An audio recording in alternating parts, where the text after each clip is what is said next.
70. The Princess Lily. At Jiaoshu there lived a man named Chu Shun, otherwise known as Xiao Hui. One day he had just dropped off to sleep when he beheld a man in serge clothes standing by the bedside, and apparently anxious to communicate something to him. Chu inquired his errand, to which the man replied that he was the bearer of an invitation from his master. "And who is your master?" asked Chu. "Oh, he doesn't live far off," replied the other. So away they went together, and after some time came to a place where there were innumerable white houses rising one above the other, and shaded by dense groves of lemon trees.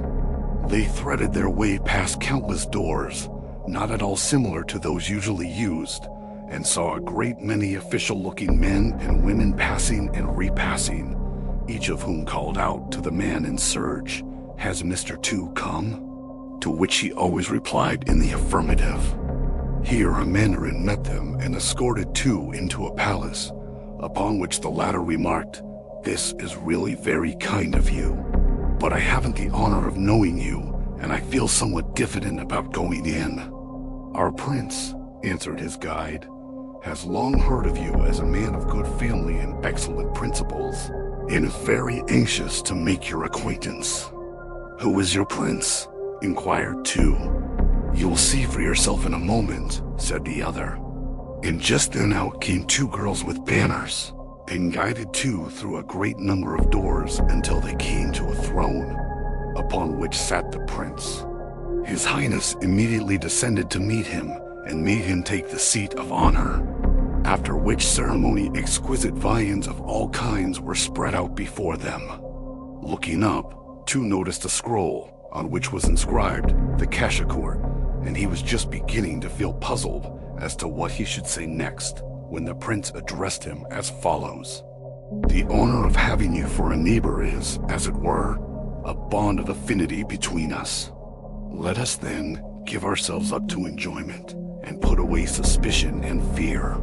Chu murmured his acquiescence, and when the wine had gone round several times, there arose from a distance the sound of pipes and singing, unaccompanied, however, by the usual drum, and very much subdued in volume.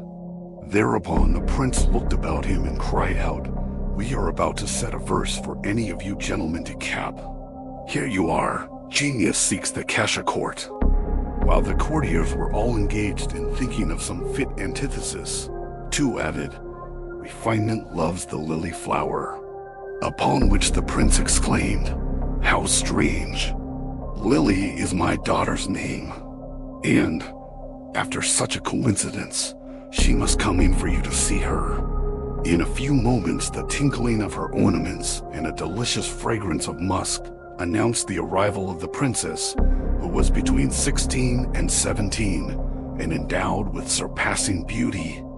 The prince bade her make an obeisance to Chu, at the same time introducing her as his daughter Lily. And as soon as the ceremony was over, the young lady moved away. Chu remained in a state of stupefaction, and, when the prince proposed that they should pledge each other in another bumper, paid not the slightest attention to what he said. Then the prince, perceiving what had distracted his guest's attention, remarked that he was anxious to find a consort for his daughter, but that unfortunately there was the difficulty of species, and he didn't know what to do. But again, Chu took no notice of what the prince was saying, until at length one of the bystanders plucked his sleeve and asked him if he hadn't seen that the prince wished to drink with him and had just been addressing some remarks to him. Thereupon Chu started, and recovering himself at once, rose from the table and apologized to the prince for his rudeness, declaring that he had taken so much wine he didn't know what he was doing. "Besides," said he, "your highness has doubtless business to transact. I will therefore take my leave." "I am extremely pleased to have seen you," replied the prince, "and only regret that you are in such a hurry to be gone. However, I won't detain you now, but if you don't forget all about us, I shall be very glad to invite you here again." He then gave orders that Chu should be escorted home, and on the way, One of the courtiers asked the latter why he had said nothing when the prince had spoken of a consort for his daughter, as his highness had evidently made the remark with an eye to securing Tu as his son-in-law. The latter was now sorry that he had missed his opportunity. Meanwhile, they reached his house, and he himself awoke. The sun had already set, and there he sat in the gloom thinking of what had happened. In the evening, he put out his candle, hoping to continue his dream, but alas, the thread was broken, and all he could do was to pour forth his repentance and sighs. One night he was sleeping at a friend's house, when suddenly an officer of the court walked in and summoned him to appear before the prince. So up he jumped and hurried off at once to the palace, where he prostrated himself before the throne. The prince raised him and made him sit down, saying that since they had last met, he had become aware that Tu would be willing to marry his daughter, and hoped that he might be allowed to offer her as a handmaid. Tu rose and thanked the prince, who thereupon gave orders for a banquet to be prepared. And when they had finished their wine, it was announced that the princess had completed her toilet. Immediately a bevy of young ladies came in with the princess in their midst, a red veil covering her head, and her tiny footsteps sounding like rippling water as they led her up to be introduced to Tu. When the ceremonies were concluded, Tu said to the princess, "In your presence, madam, it would be easy to forget even death itself. But tell me, is not this all a dream?" "And how can it be a dream," asked the princess, "when you and I are here together?" Next morning, Tu amused himself by helping the princess to paint her face, and then, seizing a girdle, began to measure the size of her waist and the length of her fingers and feet. "Are you crazy?" cried she, laughing.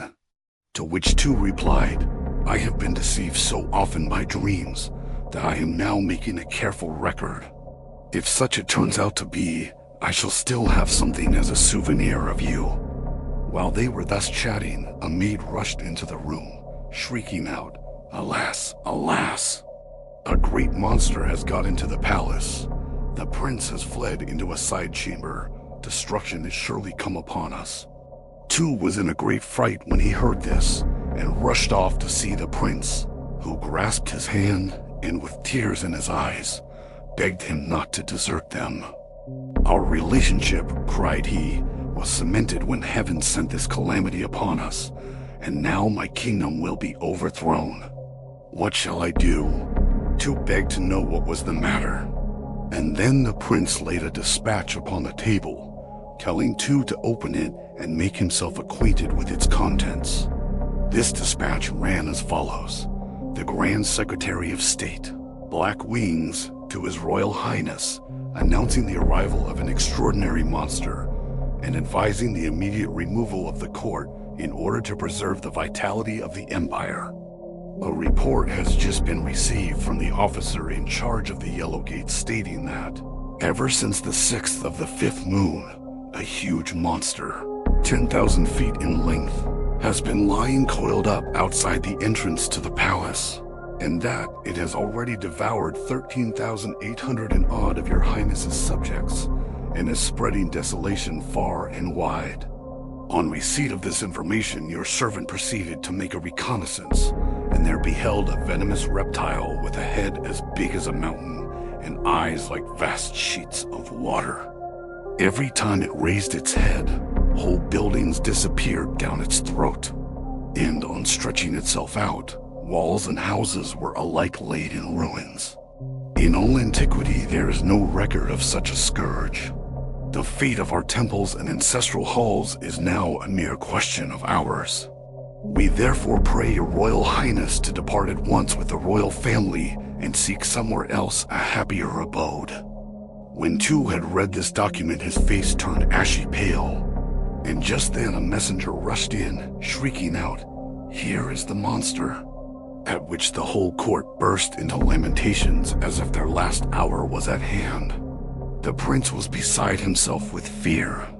All he could do was to beg Tu to look to his own safety without regarding the wife through whom he was involved in their misfortunes. The princess, however, who was standing by bitterly lamenting the fate that had fallen upon them, begged Tu not to desert her. And, after a moment's hesitation, he said he should be only too happy to place his own poor home at their immediate disposal if they would only deign to honor him. "How can we talk of deigning," cried the princess, "at such a moment as this? I pray you take us there as quickly as possible."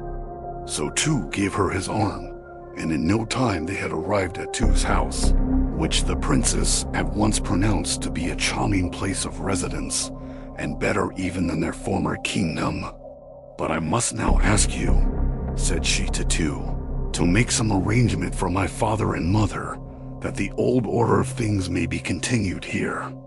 Tu at first offered objections to this, whereupon the princess said that a man who would not help another in his hour of need was not much of a man, and immediately went off into a fit of hysterics, from which Tu was trying his best to recall her, when all of a sudden he awoke and found that it was all a dream.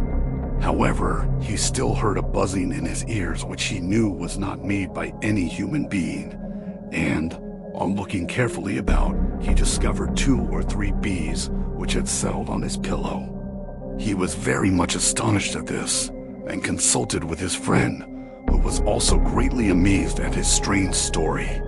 And then the latter pointed out a number of other bees on various parts of his dress, none of which would go away even when brushed off. His friend now advised him to get a hive for them, which he did without delay. And immediately it was filled by a whole swarm of bees, which came flying from over the wall in great numbers. On tracing whence they had come, it was found that they belonged to an old gentleman who lived near, and who had kept bees for more than 30 years previously. Tu thereupon went and told him the story. And when the old gentleman examined his hive, he found the bees all gone.